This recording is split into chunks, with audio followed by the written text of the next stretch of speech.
Hello বন্ধুরা, আজ লয়েছি নিরামিষ ঢেঁড়স আলুর মাখনা।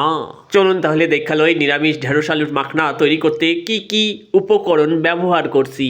এদিক ওদিক থেকে কোনো ধার কইরা লেডিসের ফিঙ্গার নয়, বাজার থেকে লেডি ফিঙ্গার অর্থাৎ ঢেঁড়স কিনা লইছি, সঙ্গে দোষ ছাড়া নির্দোষ আলু লই আইছি।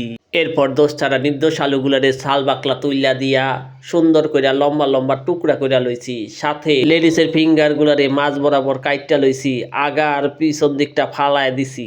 এরপর কোনো দিকে না তাকায়া বিয়াতে পাওয়া গিফট হিসেবে সেই কাঁচের বাটির মধ্যে 2 চা চামচ পোস্ত, 2 চা চামচ সাদা সরিষা, 1 চামচ চাল মগজ আর হাতে গোনা ভাঙা কাজু বাদাম 7-8 পিস লইলাম। মিনিট 10 ভিজায় রেখা পোস্ত, সাদা সরিষা, কাজু বাদাম আর চাল মগজ রে ভালো কইরা বাইটটা লইলাম।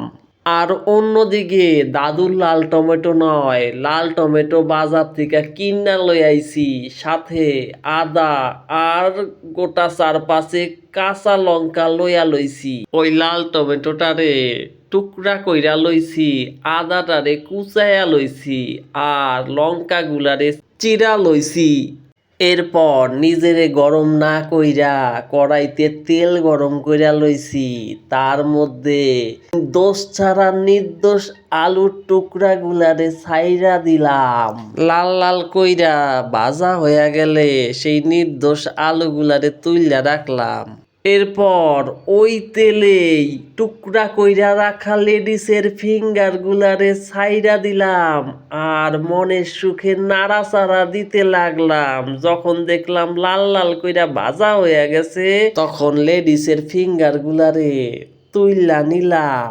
আবার নিজেরে গরম না কইরা তেল গরম কইরা কালো জিরা ফোড়নে দিলাম, সঙ্গে দিলাম তেজ নামক শুকনা পাতা আর শুকনা লঙ্কা। মিনিট খানেক নাড়াচাড়া দেওয়ার পর লাল টমাটোর টুকরা গুলারে ছাইরা দিলাম। তারপর আবার খানিকক্ষণ নাড়াচাড়া দিতে লাগলাম। এরপর ওর উপরে আদা কুচানোটা দিয়া দিলাম। তারপরে ওই আবার একটু নাড়াচাড়া দিয়া লইলাম।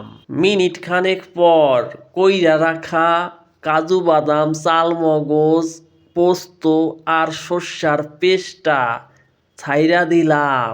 মিনিট 2 কষানোর পর ওর মধ্যে 1 চামচ হলুদ গুঁড়া, 1 চামচ জিরার গুঁড়া আর 1 চামচ শুকনা লঙ্কা ছাইরা দিলাম।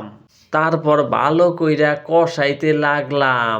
এরপর ভাজা কইরা রাখা দোষ ছাড়া নির্দোষ আলুর টুকরা গুলারে ছাইরা দিলাম। একটু নাড়াচাড়া দেওয়ার পর ওর মধ্যে ভাজা কইরা রাখা লেডিসের ফিঙ্গার গুলা ছড়াইয়া দিলাম। তারপর ভালো কইরা আলু আর লেডিসের ফিঙ্গার গুলারে মশলার সঙ্গে খাইতে লাগলাম। মিনিট 2-3 পর ওর মধ্যে পরিমাণ মতন জল দিয়া দিলাম। একটু ফুটতে আরম্ভ করলে ওর মধ্যে স্বাদ মতো নুন দিয়া দিলাম। নুন দিয়া নাড়াচাড়া দেওয়ার পর ওর মধ্যে স্বাদ মতো চিনি দিয়া দিলাম। তারপর চিরা রাখা লঙ্কা গুলারে ছড়াইয়া দিলাম আর ঢাকা দিয়া দিলাম মিনিট 5 জন্য। ব্যাস রেডি আমার নিরামিষ আলু ঢেঁড়সের মাখনা। তাহলে বন্ধুরা অবশ্যই কমেন্ট কইরা জানাইবা কেমন হইছে। ধন্যবাদ সবাইকে।